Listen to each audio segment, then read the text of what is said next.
Continuant d'avancer dans le temps, nous allons voir comment on est passé de l'annonce orale à la mise par écrit.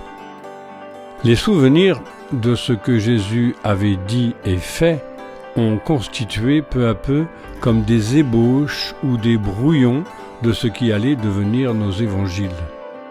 À la même époque, et même avant les évangiles, les premiers écrits chrétiens ont été des lettres ou épîtres envoyées aux premières communautés chrétiennes, surtout par saint Paul et aussi par Pierre, Jacques et les autres.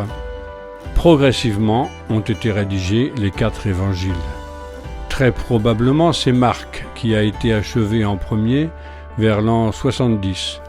Puis vinrent Matthieu et Luc qui ont utilisé Marc et d'autres sources. Luc a aussi écrit un deuxième ouvrage, les Actes des Apôtres. L'évangile de Jean a été achevé en dernier. Il est en quelque sorte le sommet de la trajectoire de la bonne nouvelle. À la fin du 1er siècle, l'essentiel du Nouveau Testament était écrit.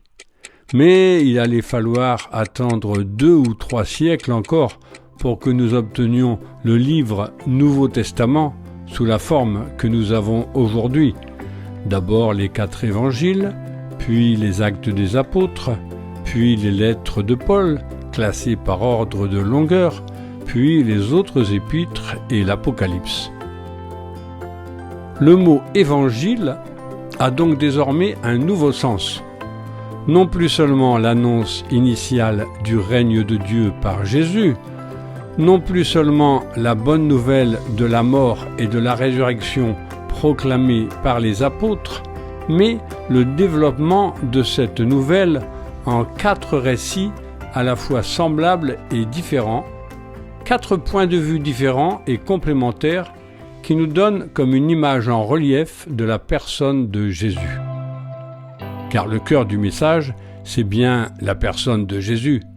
La question centrale de chacun de ces 4 livres est la question de l'identité de Jésus, la question posée dès le début. Qui est cet homme ? Il faudrait maintenant relire tout le Nouveau Testament pour développer et approfondir les réponses. Prenons seulement 2 exemples significatifs. L'évangile de Marc commence ainsi. Commencement de l'évangile de Jésus, Christ, Fils de Dieu. Il faut bien détacher les différents termes.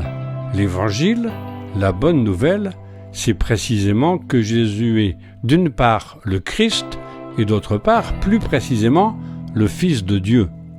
D'ailleurs, au milieu du récit, on entendra Pierre, un juif et un disciple de Jésus, reconnaître Jésus comme Christ.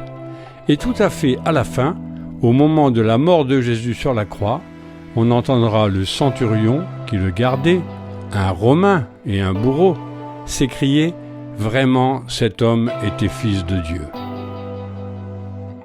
Au sommet de la trajectoire, disions-nous, l'évangile de Jean commence ainsi en reprenant les premiers mots de la Genèse. Au commencement était le Verbe, et le Verbe était avec Dieu, et le Verbe était Dieu. Le Verbe, en grec logos, la parole de Dieu, c'est Jésus lui-même. Appellation surprenante, n'est-ce pas ? Tout est dit, mais on n'a pas fini de le comprendre. Depuis 2 millénaires, la question ne cesse de rebondir. Tout est dit, ces mots du Nouveau Testament disent la vérité, mais qu'y a-t-il derrière ces mots ? Comment faut-il les comprendre ?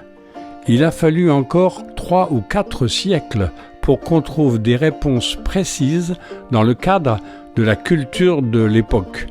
Cela a donné les conciles de Nicée, de Constantinople, d'Éphèse et de Chalcédoine.